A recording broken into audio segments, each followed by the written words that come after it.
Most people know the basics about American money during World War II. The government printed special bills, but the story of money during that global conflict is much richer and more complex.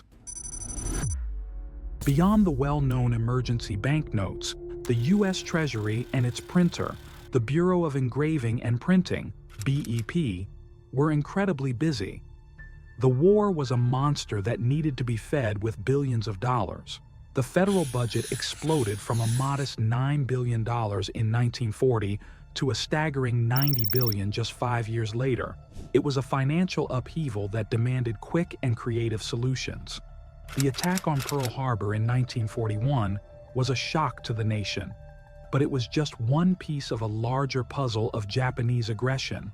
Japan struck at many places at once: Guam, the Philippines, and British colonies like Hong Kong, Singapore, and Malaya.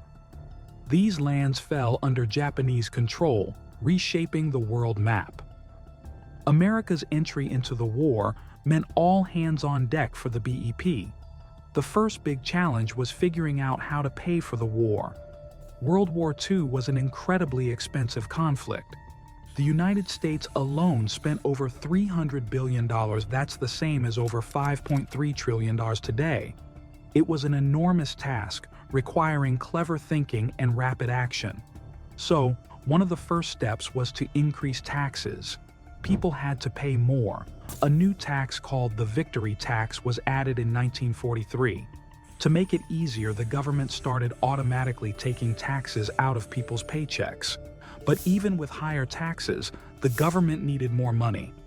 That's where war bonds came in. These were like loans from the public to the government. It was a way for ordinary people to help the war effort. Unlike the bonds from World War I, these new bonds were a better deal. They were sold at full price and paid a small amount of interest over time. It was a safe investment that also helped the country. The government wanted everyone to buy bonds, so they came up with different kinds to suit different budgets. There were big bonds for wealthy people and small ones for everyone else. They even made special bond stamps for kids to collect. It was a fun way to teach children about saving and helping the country. While all this was happening, everyday life was changing too. The war ended in October 1945. It's interesting to note that no commemorative banknotes were ever made for President Roosevelt, who sadly passed away in April of that year. The American people had truly stepped up during the war.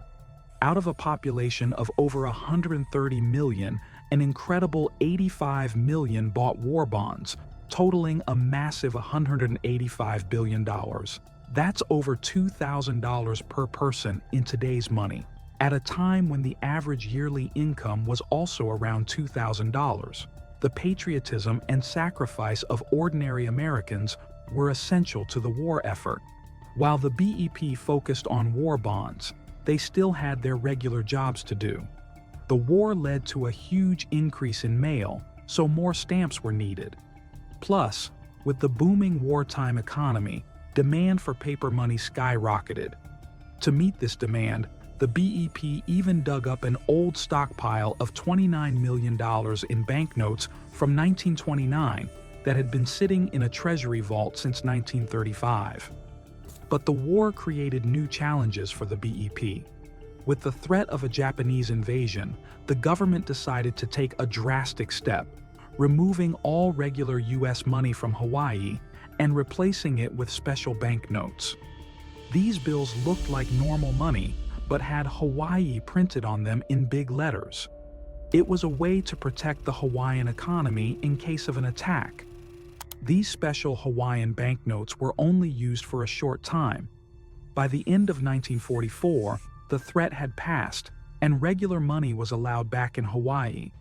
But these unique bills remain a fascinating piece of World War II history. Beyond Hawaii, the war raged in other parts of the world. When the Allies invaded North Africa, they needed money too. So, the government created another special kind of money: silver certificates with a bright yellow seal. These bills were for $5 and $10, and they were really beautiful. Unlike the Hawaiian money, There weren't as many rules about using these yellow seal bills back home, but they were still a special kind of money meant for a specific purpose. Interestingly, there might be a mistake in a famous book about money. It says there was a $20 yellow seal bill, but no one else seems to have heard of it. Both the Hawaiian and North African money were created for a few reasons. First, it was a way to protect the money if the enemy took over. Second, soldiers needed cash to spend. And third, the newly liberated countries needed stable money to get back on their feet. While the government was busy with special banknotes, they were also changing regular coins. Because there wasn't enough copper, they started making pennies out of steel. These steel pennies look different and are fun to find. The nickel, a coin just 4 years old in 1943, also underwent changes due to the war. Originally made of 75% copper and 25% nickel, its composition was altered to conserve nickel for the war effort. The new mix included 56% copper, 9% manganese, and 35% silver. Interestingly, these war nickels contained no nickel at all. To distinguish them, the U.S. Mint began placing mint marks on all nickels, including the first ever P for Philadelphia. These wartime coins became a collecting passion of many people. Along with the dime, quarter, and half dollar, they form a unique piece of history. It's ironic to note that silver, often sought after by collectors today, was deemed less valuable than copper and nickel during the war. Beyond the official currency, there's another fascinating chapter in the wartime monetary story: prisoner of war, POW, currency.